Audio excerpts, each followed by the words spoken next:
Namaste.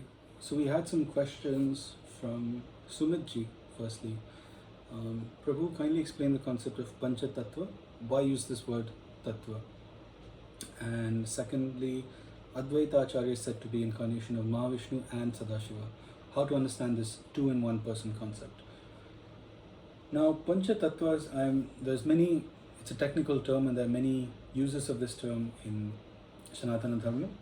There's a concept of Pancha-Tattva in Sankhya, in Yoga, in Tantra, Shaivism, and the rest of the Sanatana Dharma, which sometimes refers to the five elements: Prithvi, Apa, Tejas, Agni, Vayu, Akash. I presume that you mean the Pancha-Tattva concept in Gaudiya Vaishnavism, which are given the names of five individuals who are believed to have lived on earth, Chaitanya Mahaprabhuji, Advaita Acharya, and so forth. These five were especially pure bhaktas, and each symbolize a particular aspect of God, of like devotional form, devotional energy, etc.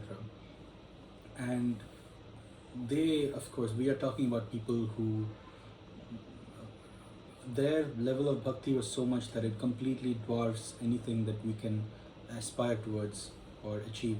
So certainly a different class of human being by their own virtues and self-efforts.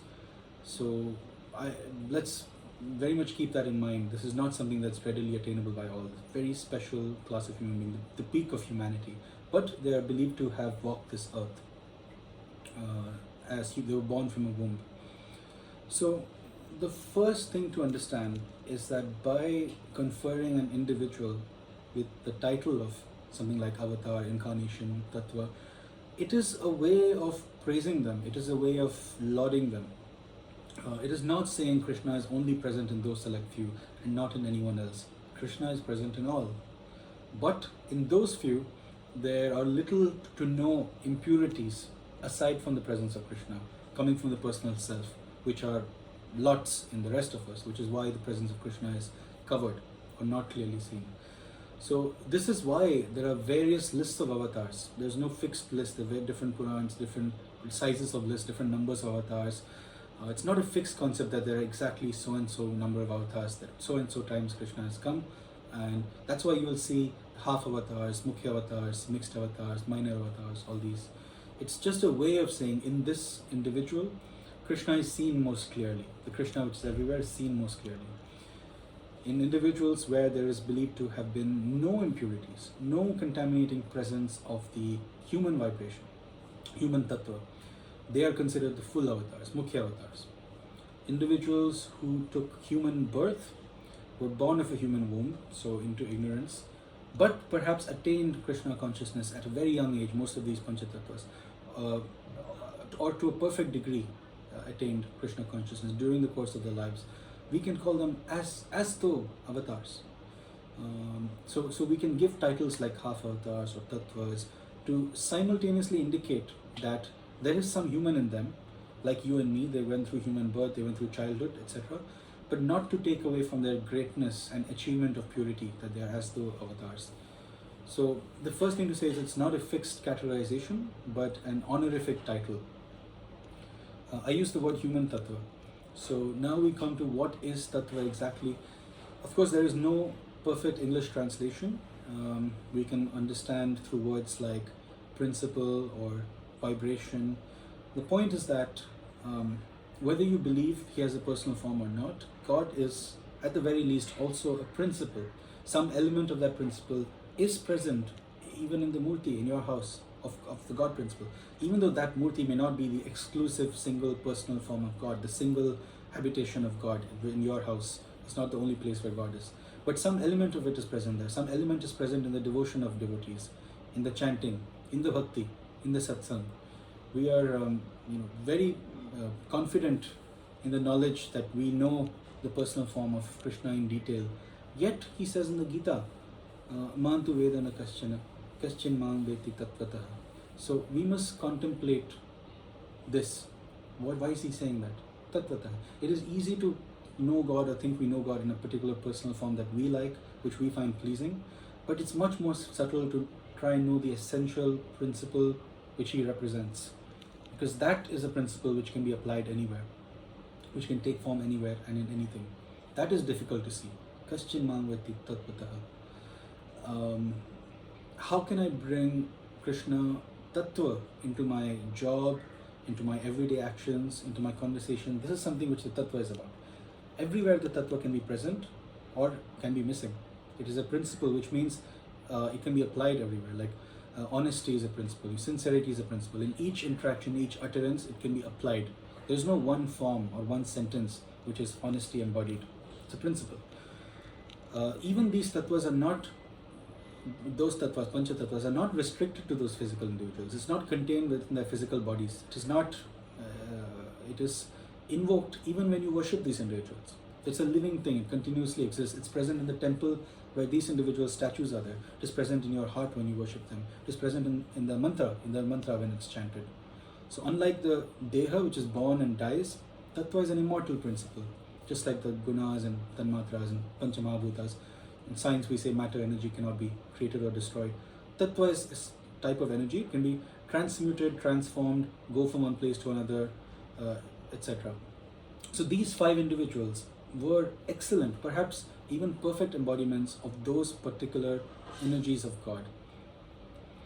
And those energies are not even really separate. They are just different aspects of the same one God, which is why Tattva, to denote that different aspects, not different things. Moreover, Tattvas are really the deeper level of reality. There's this famous thought experiment in philosophy called the ship of Theseus, where there's a ship and one by one you replace the sail and the mast and the floorboards and all the rooms get renovated, and eventually every single inch of the ship has been replaced one by one, and it's not part of the original ship. So is it still the same ship is the question. And if not, at what point did it stop being the same ship? So this very much applies to this concept that we have of a human being. There is no such thing as separate individuals, human beings. We are made of tattvas. We are malleable things. We can have asuric tattva in us, we can have rakshasic tattva within us, or we can invoke Dvaita tattvas. The human being is the name of that creature that can host both asuric and daivic tattvas. Asuras have no choice, they are asuric tattva. Daivas are daivic tattva. So for example, in chapter 16, the asuric and daivic qualities that Krishna speaks of, they increase the component of asuric and daivic tattvas within you. Deva is nothing but one who has only Deva tattva, vibrating fully on that frequency, without presence of any asuric or human tattva. So there's no sharp distinction between human race, asuric race, all these categories. There are many humans who have great component of asuric tattva. You can think of who they might be. And in a sense, they are more asura than human. So devas and asuras are not fundamentally defined as species, but as qualities, as tattvas. And in many paths, the final goal is not just to worship that Dvaita tattva from afar, but to invoke it within yourself. So in the final stages of Tantra Upasana, one aims for avesha, being possessed by the deity, taking upon the qualities of the deity. And of course, this is not a point of ego that I'm so great, but gratefully the deity has chosen to manifest within me once I made myself worthy.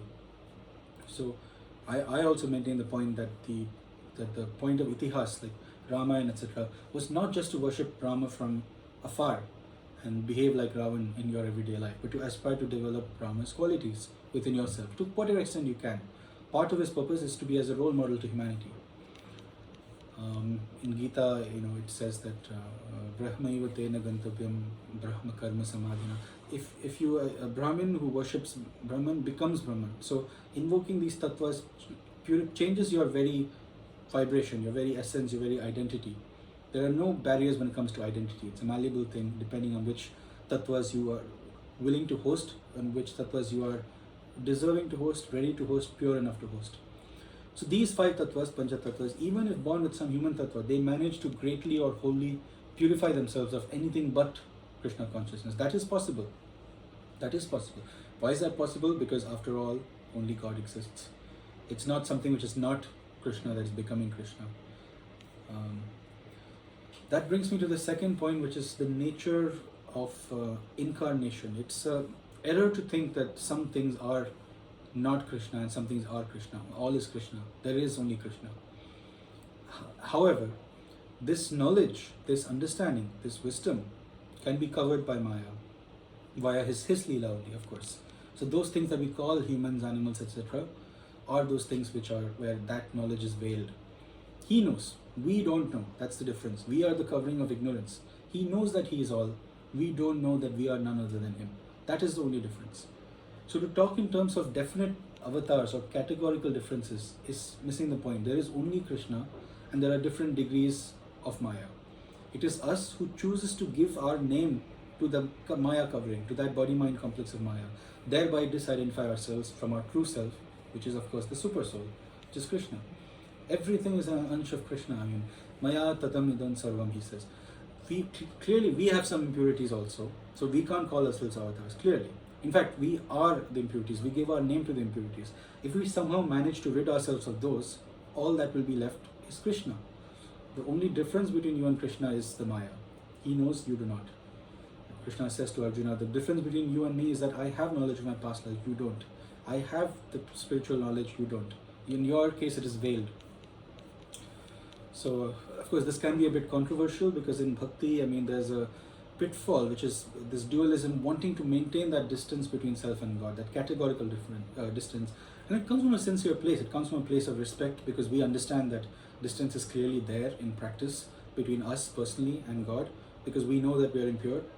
But hanging on to that distance is just hanging on to that impurity. Our job is to destroy every atom of that impurity, destroy every atom of the bhakta until only the Lord is left.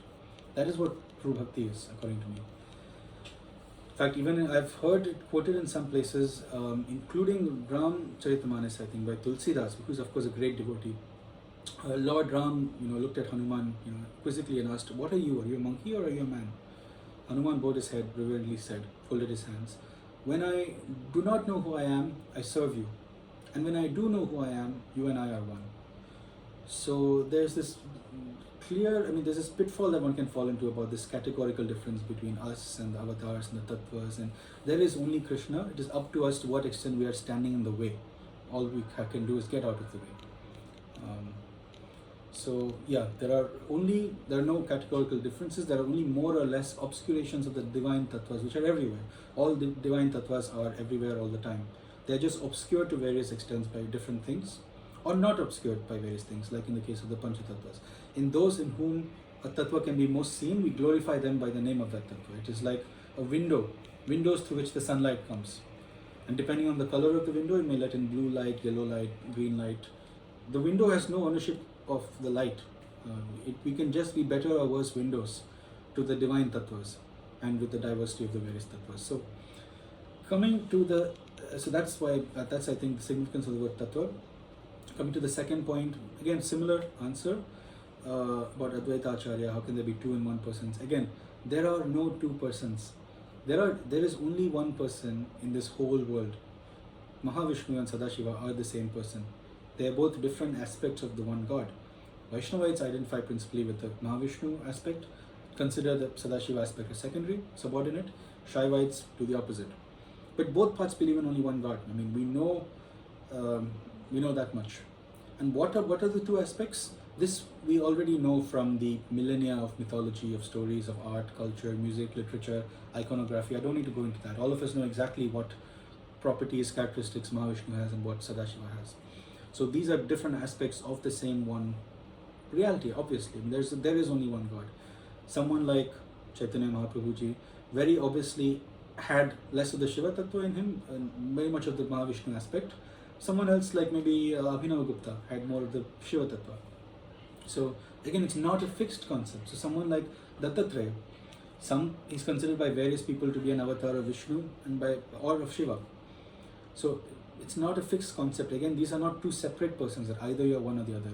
They're just two separate faces of one truth. You can see more of one face, more of the other, or you can see both faces, some part of both of the faces. So ultimately, people forget Sanatana Dharma is monotheistic. So yes, Advaita Acharya, he exemplified both the aspects, both tattvas. In a sense, I mean, you don't have to say this officially or accept this officially, but you could say the same of Shankaracharya maybe, who was a big devotee of Govinda, but also of Shiva. So it's more a subjective thing. It's a question of poetry. It's a question of praise. rather than concrete categories that this person belongs to this category. It's a more exalted way of saying this person really exemplifies beauty, this person really exemplifies strength, this part of God I can see through him, this aspect of God I can see through him. Someone can exemplify both beauty and strength. This person exemplifies, he's very knowledgeable, he exemplifies Saraswati. That's not an insult to Saraswati. This person is so good at music, I can see Gandharva through him. That's not an insult to Gandharvas. So these are all just ways of praising, ways of lauding someone. There is only one God, all qualities are his qualities only. So any quality which is manifest to any degree, we are manifesting his tattvas only, to various degrees. That is the only difference, the difference of degree, not category. So I am a bit short on time, but Archerji asked a question, very important question. Is devotion strictly Dvaita? Can there be devotion or bhakti in Advaita philosophy also? Very important question. In fact, I'm going to answer it a bit more briefly because I want to spend more time on this in a future video in more detail. Absolutely. I think the true understanding of Dvaita is one that has space for Advaita too, and the true understanding of Advaita is one that has space for Dvaita. Again and again, I emphasize that any division, any duality, dichotomy is a false one that human beings are making. Chopping up reality into two parts, Dvaita, Advaita. Reality is one. God is one. We keep separating. We like to keep partitioning instead of joining and uniting. And you will see this in the highest echelons of both these traditions, Advaita, Dvaita. In Bhakti Sutras, of course, you'll see Advaita and Dvaita. You'll see that mention that God and his devotees are one. Why would it say that in Bhakti Sutras? Because there is a fundamental Advaitic understanding within the highest level of Dvaita. You will see Dvaita and Advaita. You will see Shankaracharya's Bhaja Govindam. He's a typical example of Advaita. His Bhaja Govindam is all about worship Govinda in a dualistic way. Govindam. You will see Ramakrishna, another very classic Advaitin from the modern era. He says that some address the God, the one reality, Brahman, as Allah, some as Jesus, some as Rama, some as Hari, some as Brahman. But one is able to realize God just through love, through ecstasy of feeling, through devotion, and through faith. These are the means to realize this Brahman. And why does he say that if there's no Dvaita and Advaita? They're both two, left hand and right hand of the spiritual understanding. And back in the day when people's understanding was more pure, going to any of these paths will also take you to the same endpoint as the other path. You will automatically have the understanding of Dvaita if you pursue Advaita fully and sincerely, and vice versa. Nowadays, because it's Kali Yuga, the more you go into one, you get more lopsided, more imbalanced, and you completely lose the other side. I mentioned the Brahmacharitmanas by Tulsidas, who is a great dualist devotee, who says, Ram asks Hanuman, who are you, Lord Ram? Hanuman says, when I do not know who I am, I serve you. When I do know who I am, you and I are one. So these are just different aspects of the same game, the same Leela, the same relationship, the same one unity can pretend to be separate in order to play the game of devotee, Lord, of worship, of love, or it can, the one reality can exist as itself. From God's perspective, there is only God. There is only self. So let me go back to the theme of today's talk, which is also the name of the channel, the handle of the channel. God is all. Only God exists. Where is the duality in that? Yes, parts of God may think they are separate due to misunderstanding, due to Maya, but that is a misunderstanding, right? Since all is God. So you can choose to dualistically worship God with the understanding that only God really exists. The true love and devotion is fana, when you destroy your ego completely. There is no devotee present, there is only the devotion. So only God is left. So from the point of view, all of bhakti is Advaita from one point of view, because only God exists. There is this misunderstanding that Advaitans want to somehow merge with God, become God, expand their identity so that it becomes God-like, and so forth. That it's a misunderstanding. It is rather that what they want to do is complete spiritual self-annihilation, till there is no one left to become or not become God. I mean, there is only God. So, from another point of view, so long as you have that sense of self, so long as you have, as you have that sense of being apart from God, that part ought to worship the whole. But Nirgun Brahman isn't some abstract thing which is separate from this world. I mean, it has a Sagun face as well. It includes all of this world. So how can there not be bhakti? Your devotion to your parents is devotion to Brahman only. Your love for your partner is love for Brahman only. Anything which you love in this world, that love is directed to Brahman only, belongs to Brahman only, not to that particular name and form, which is just the outer surface. Your love for the golden ornament, ultimately it's your love for gold, not that particular form. So as long as one finds anything in this world to love, to be devotional towards, to love a person, a song, sunset, just devotion towards the non-dual truth only. So there absolutely is and has to be Bhakti in Advaita, absolutely. Otherwise one is lopsided, one is too much in the mind and one is missing out in the heart. The human being has both a mind and a heart. And I also believe that Bhakti has to be tempered with Jnana, at least in this yuga, where it's easy to get misunderstood, to misunderstand. So I'll end there for now, but I'll tackle this particular topic in more detail in a future video and other questions. I think that is all for now. Thanks.